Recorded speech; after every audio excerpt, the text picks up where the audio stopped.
In this tutorial, I'll show you how to send multiple pictures with text on an Instagram group using your PC with the new update.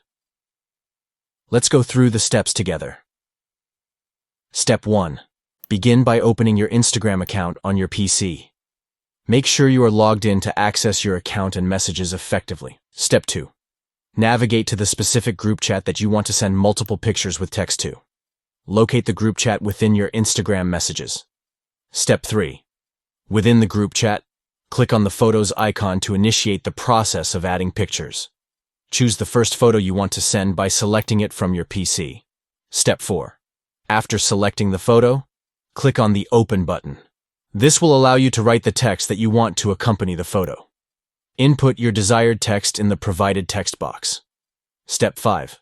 Once you have written the text, click on the Send button. This action will send the photo along with the text to the Instagram group chat for all members to view.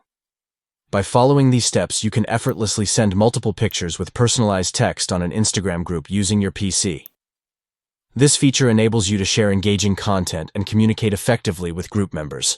Enhance your group interactions by sharing your favorite photos with accompanying text seamlessly using this new update.